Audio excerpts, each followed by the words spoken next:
Assalamu alaikum and welcome to Unapologetically Muslim series episode 1.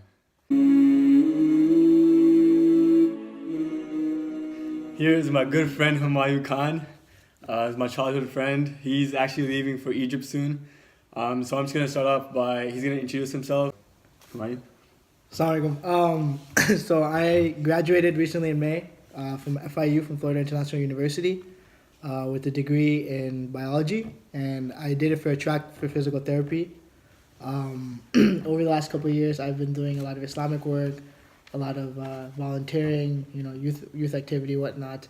And once I got to my last semester of college, I realized I didn't really want to do physical therapy anymore. Or maybe I might later on, I don't know yet.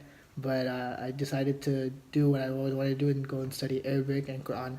And so I'm leaving to Egypt. So I got into a program over there, study Studio Arabia in Cairo. So I'll be there for about a year or two, and then hopefully continue on from there, inshallah. Okay.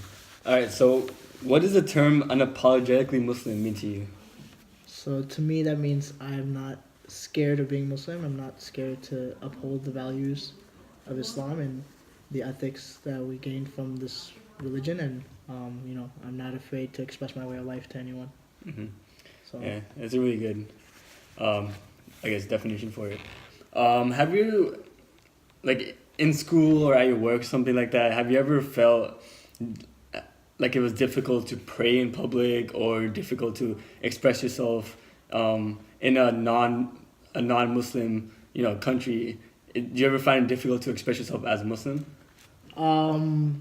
No, I mean maybe in the beginning when I first started practicing, but as the years went by and I got more confident, I didn't really care. If I needed to pray, I'd go find a corner or to the side and find a place to pray. If I had school, I would talk to my teachers, let them know that I'm gonna go pray beforehand, even if it was doing an exam or a lab or something.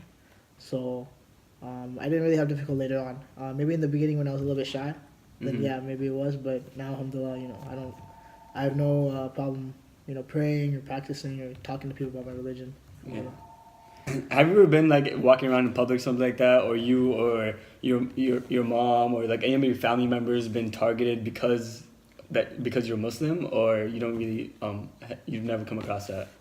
I guess I could not targeted, but I was. We were at Publix one time, and this one old guy was just mean mugging my mom, and he just kept staring, and like even inside, like he was just giving weird looks, and then outside as well, and he just kept staring, and it was making her uncomfortable. It made me pretty uncomfortable, so I did get upset at that. But I haven't necessarily got targeted, but I know a lot of family and friends who have. People, girls who wear the hijab or some guys maybe they call terrorists or stuff like that. I know in high school, I used to own that, but then later on I realized how stupid that was of me to be calling myself terrorist or going along with the narrative. I think it was against what I would think about now in terms of my Islam and being proud of it instead of going along with the stereotype that people put on us. So. One last question. Especially with the political climate right now, there's a lot of people, especially the youngsters, they feel like they don't want to express that they're Muslim, right? Like even at the masjid, like they come whatever, and they can be Muslim for that little bit at the masjid. But when they go back to school or stuff like that, they don't feel confident in their Muslim. So do you have any advice that you can give young Muslims that are not necessarily proud to be Muslims right now because of all the hate they might be getting? So do you have any advice for them?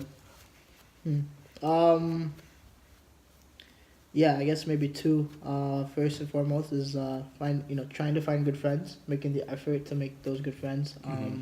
Especially with most friends with the Muslim identity that you can relate with and you can grow with. I know, for example, I know some sisters who maybe start practicing more, and then all together as a group they start wearing the hijab or start praying, whatever the case is, and it makes it easier because when you're alone it's very difficult. Yeah. So making that effort to find those friends, and then also obviously making dua. Even though it sounds cliche, it really does make a difference, because I remember doing that, and Allah opened a lot of different opportunities and gave me a lot of really good friends, alhamdulillah.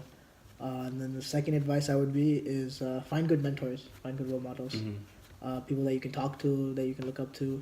They don't need to necessarily have to have a big beard or a dopey or something or a hat. Yeah. Just people that you can relate to, people who grew up just like you, and people that you can look up to that you want to be like hey, I want to be like this guy or this girl. In the future, I want to do good. I want to some people with good character, people with good, people who practice the religion, people who are unapologetically Muslim too. So. Okay, I mean, that's all the questions I have. So just thank you for sharing your thoughts and giving your insights on some of these questions. Inshallah. Assalamualaikum. Alright, see you guys in episode 2, inshallah. Oh, sorry, 1. This is episode 1. 1. This is 1. We're going to 2.